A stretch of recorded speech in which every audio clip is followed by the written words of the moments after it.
Hey guys, today we're going to be looking at how you can really carry solo queue by yourself or at least have a massive impact. Now I've said this a few times, but the game has changed a lot in Season 6 and I honestly think it's going to make it a lot easier to climb solo queue, back to kind of how it used to be where it is way more about how you perform. Now yeah, I know, another new series, but I'm going to be running my other ones alongside this. Honestly, these videos are perfect for me to make and I think it'll be really useful for you guys as well. If you've ever watched me stream, you'll see that when it's a hard game and my team are raging, I just mute, focus, and try to carry them. Now this is exactly what this season is good for. This is exactly what I'm good at, and this is what I'm going to be teaching you guys. We're going to go through and explain this new season first, and like why solo carrying is so much better now, and then I'm going to give you 5 steps to win a game in Season 6.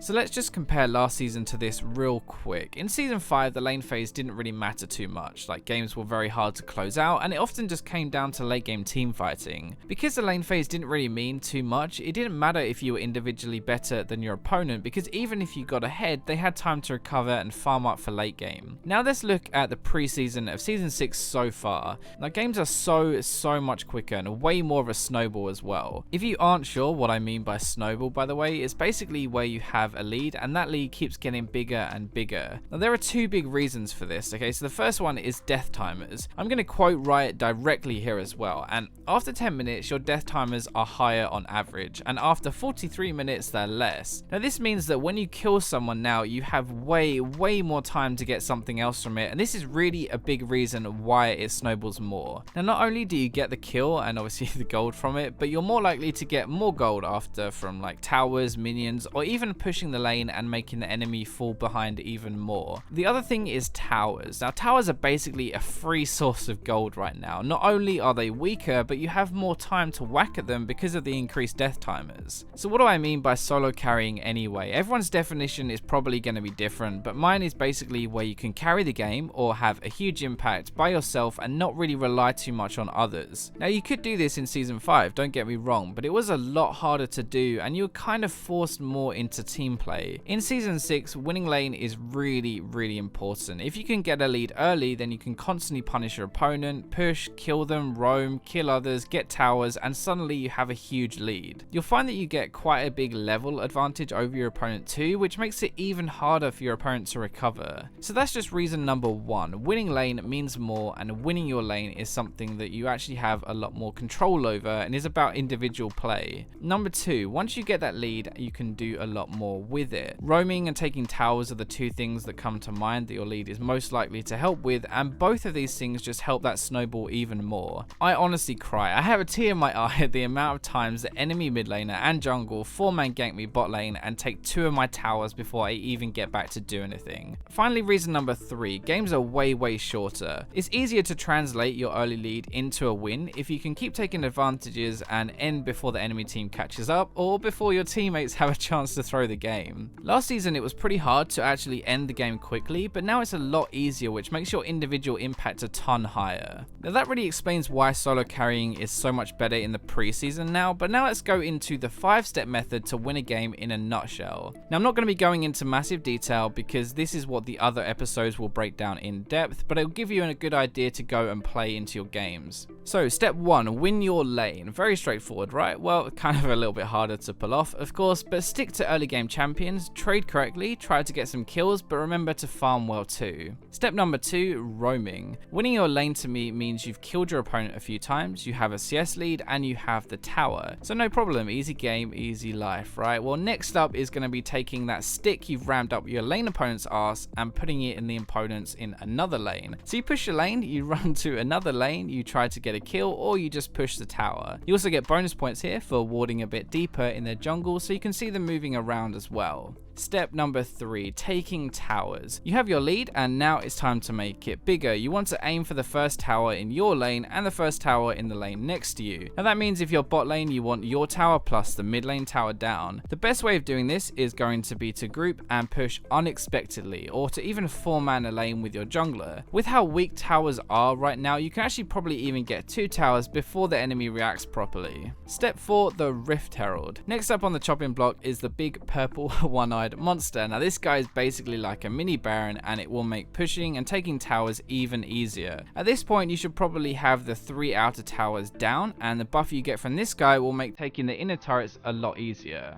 Step number 5, after you've done all that, you just need to group. Now is time for you really to ram that lead home, and that lead that you had in the lane phase will have grown and grown with all these towers you've taken, and now you just need to group, kill them, and take their base. It's really not that uncommon actually to get an inhib now before 20 minutes, and once that happens you basically sealed the deal and almost won the game. Now I hope you guys enjoyed the video and are looking forward to spanking some ass in Season 6 with me. Remember to leave a like and subscribe, and I'm going to catch you in the next video.